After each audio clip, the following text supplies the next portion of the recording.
नमस्कार प्रिय विद्यार्थियों। हिंदी साहित्य के इतिहास की इस क्लास में हम क्रमिक इतिहास को हिंदी साहित्य के इतिहास को लगातार पढ़ते जा रहे हैं और इस क्लास के अंतर्गत हमारे जो सिलेबस जो हमारे पाठ्यक्रम में शेखावटी यूनिवर्सिटी द्वारा जो अंश लगाया गया है उसमें बहुत सारे महत्वपूर्ण बिंदुओं को भी हम कवर करते जा रहे हैं। तो आई होप ये जो क्लास है आप परीक्षा के उपयोगी दृष्टिकोण से भी इस क्लास को गंभीरता से ले रहे होंगे। ये विद्यार्थियों, आज एक विशेष टॉपिक है और अक्सर प्रथम वर्ष की परीक्षा में इससे संबंधित एक बड़ा प्रश्न अवश्य पूछा जाता रहा है और बार बार यह प्रश्न रिपीट भी होता रहा है। तो इस प्रश्न को बहुत गंभीरता से समझने की आवश्यकता है। यह जो प्रश्न है वह हमें हिंदी साहित्य के आदिकाल को समझाने की का एक प्रयास करेगा। इसके द्वारा हम आदिकालीन साहित्य की जो प्रवृत्तियां थी, हमारी जो विशेषताएं थी, उनको समझने की कोशिश करेंगे। तो इस टॉपिक का नाम दिया है मैंने हिंदी साहित्य में आदिकालीन साहित्य की प्रमुख प्रवृत्तियां या प्रमुख विशेषताएं। तो प्रवृत्तियों की अगर बात करें तो प्रवृत्ति का सीधा सीधा मतलब होता है विशेषताएं, अर्थात वे कौन कौन सी विशेषताएं थी जो हमें आदिकालीन साहित्य में नजर आती हैं। तो ये विस्तार पूर्वक ये उत्तर लिखवाने की अपेक्षा रहती है परीक्षा के दृष्टिकोण से, एग्जामिनर की। तो उस दृष्टिकोण से हमें इस प्रश्न को बहुत सारे बिंदुओं में विभाजित करके उसका अध्ययन करने की आवश्यकता है। तो मैंने इसमें कुछ बिंदुओं के अंतर्गत इस प्रश्न को बांटा है और हम एक एक पॉइंट को पकड़ते हुए इस प्रश्न को हल करने की या आदिकालीन साहित्य की प्रमुख प्रवृत्तियों को देखने की कोशिश करेंगे। आदिकालीन साहित्य की प्रमुख प्रवृत्तियों में जो पहली प्रवृत्ति है वो है ऐतिहासिक काव्यों की प्रधानता। अब चूंकि आदिकालीन जो साहित्य था हिंदी साहित्य का, उसकी एक प्रमुख प्रवृत्ति पाई जाती है कि इसमें इतिहास सम्मत ग्रंथों का प्रणयन बहुत अधिक मात्रा में हुआ, विपुल मात्रा में सृजन हुआ।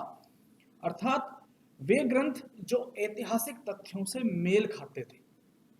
अब भले ही बहुत सारे आलोचक उन ग्रंथों की ऐतिहासिकता को कुछ हद तक संदिग्ध भी मानते हैं, लेकिन फिर भी ऐसे ग्रंथ इस काल में बहुत ज्यादा लिखे गए जो हमारा जो इतिहास है उसके विभिन्न तथ्यों से सरोकार रखते हैं। अगर हम बात करें तो पृथ्वीराज रासो बहुत महत्वपूर्ण ग्रंथ है, चंद्रवरदाई ने लिखा था, जिसमें अजमेर के नरेश पृथ्वीराज चौहान की विजयों का और उसकी वीरता का और उसके जीवन चरित्र को उसमें प्रदर्शित किया गया है। इसी तरह खुमान रासो, दलपति विजय, इस तरह से बहुत सारे ग्रंथ इस युग की देन है जो कि कहीं ना कहीं ऐतिहासिक तथ्यों के साथ सामंजस्य रखते हैं। भले ही कंट्रोवर्सी के तौर पे बहुत सारे आलोचकों ने उनकी ऐतिहासिकता को संदिग्ध भी सिद्ध किया, लेकिन बहुत ज्यादा ऐतिहासिक तथ्यों को वे नकार भी नहीं पाए।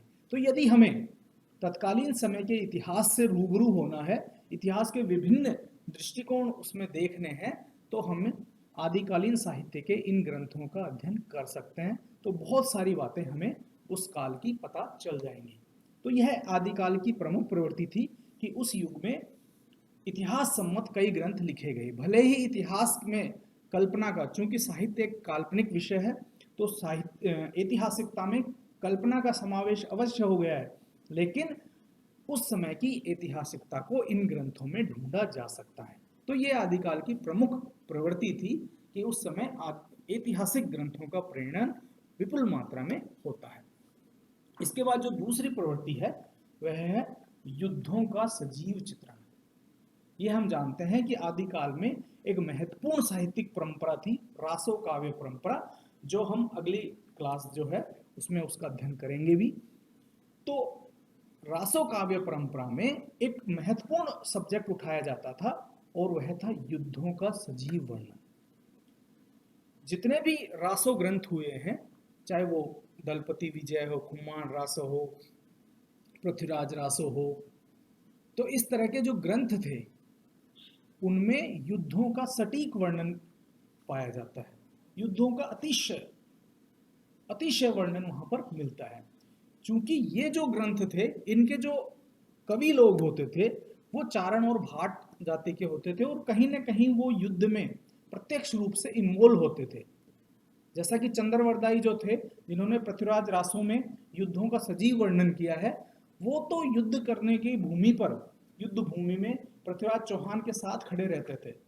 तो ये जो चारण भाट थे, कवि होने के साथ साथ ये एक अजेय और एक अलग किस्म के योद्धा भी होते थे, जो खुद आगे बढ़ चढ़कर युद्धों में भाग लेते थे। तो युद्धों का जो सजीव वर्णन है, युद्धों का जो रोचक वर्णन है, सजीव वर्णन है, वह इनके ग्रंथों में देखने को मिलता है।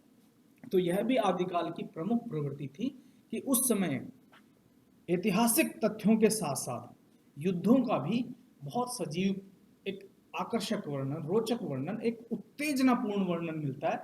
जब हम इन ग्रंथों का अध्ययन करेंगे तो उन ग्रंथों के अध्ययन से हमें उस समय की तत्कालीन युद्ध कला का भी, युद्ध कला कौशल का भी ज्ञान होता है, और उस समय के राजाओं ने जो युद्ध भूमि में अपना कौशल दिखाया, अपना पराक्रम दिखाया, वो हम सहज ही इसमें देख पाते हैं।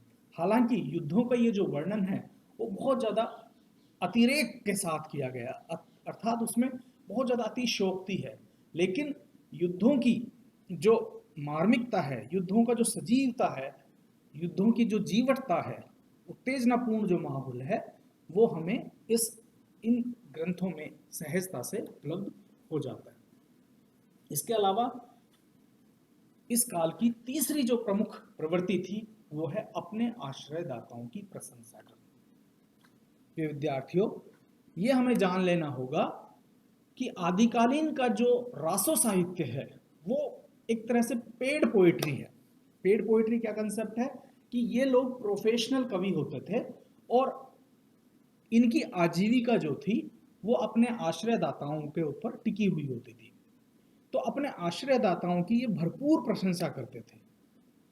ये चूंकि आश्रयदाताओं के अधीन रहते थे, तो इनकी जो रोजी रोटी है, इनका जो कवि कर्म है, वो कहीं ना कहीं अपने आश्रयदाताओं के ऊपर टिका होता था।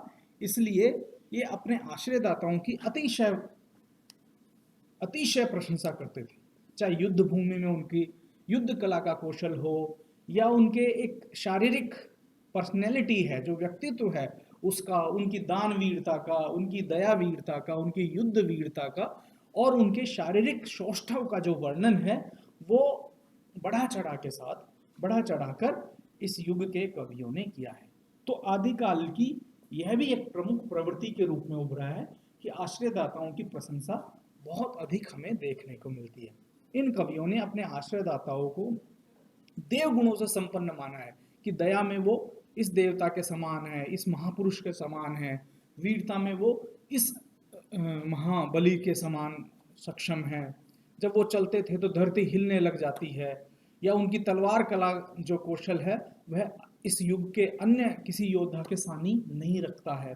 तो इस प्रकार आदिकालीन साहित्य में अपने आश्रयदाताओं की भरपूर प्रशंसा ये लोग करते हैं। यहाँ पर जब ये प्रशंसा करते हुए इतने बह जाते हैं कि उसमें अतिशयोक्ति होना स्वाभाविक है, लेकिन यह जो वर्णन है बहुत ही रोचक वर्णन इन लोगों के द्वारा प्रस्तुत किया जाता है। तो आदिकाल की यह भी एक बड़ी विशेषता है कि इन कवियों ने अपने आश्रयदाताओं की भरपूर प्रशंसा की है, अति रंजित प्रशंसा की है। तो ये भी एक प्रमुख प्रवृत्ति है। इसके बाद आते हैं चरित्र चित्रण। इस युग में हर राजा अपने यहाँ कवि कर्म करने वाले चारण और भाट कवियों को रखता था। ये लोग राजा के यहाँ चाकरी भी करते थे और कवि कर्म भी करते थे। तो इनके जीवन चरित्र का वर्णन, संपूर्ण जीवन चरित्र का, इनकी वंशावलियों का वर्णन, कि एक राजवंश में यह राजा था, उनकी वंशावली में वो कहाँ स्टैंड करता है, उसकी समस्त वंशावली का वर्णन, उस राजा के समस्त जीवनचर्या का वर्णन इस युग के मुख्य विशेषता है। राजस्थान में बहुत सारा साहित्य ऐसा लिखा गया जिसमें विभिन्न राजाओं के जो जन्म चरित्र है, जिसको जीवनी कहा जाता है, या आत्मकथात्मक जो विवरण है, वो इस युग की देन है। अर्थात इस युग में राजाओं की प्रशंसा करते हुए उसके संपूर्ण जीवन चरित्र को इन कवियों ने उकेरने में महत्वपूर्ण भूमिका निभाई है और विपुल मात्रा में साहित्य का भंडार उपलब्ध है जो यहाँ के जो राजपूत राजाओं का जो पूरा जो जीवन चरित्र है उसको वर्णित करते हुए जो लिखा गया है। प्रिय विद्यार्थियों, यह जो चरित्र है वह न केवल सांस्कृतिक दृष्टिकोण से बल्कि उस समय के हर लिहाज से, चाहे वो राजनीतिक दृष्टिकोण से हो, चाहे वो आर्थिक दृष्टिकोण से हो या सामाजिक दृष्टिकोण से, धार्मिक दृष्टिकोण से, हर जगह से, हर दृष्टिकोण से वह महत्वपूर्ण है। तो यदि हमें तत्कालीन देश काल वातावरण की जानकारी चाहिए, तत्कालीन ऐतिहासिक तथ्यों को यदि गहराई से देखना हो, तो हम हिंदी के आदिकालीन साहित्य की इन चरित्रों को, जीवन चरित्रों को देख सकते हैं, समझ सकते हैं, ताकि हमें तत्कालीन वातावरण से रूबरू होने का हमें अवसर प्राप्त होगा। तो यह आदिकाल की प्रमुख प्रवृत्ति थी कि ये जो लोग थे, चारण और भाट जो कवि थे, इन्होंने अपने आश्रयदाताओं का संपूर्ण जीवन चरित्र भी, संपूर्ण जीवन का सार भी शब्दबद्ध करने का प्रयास किया है।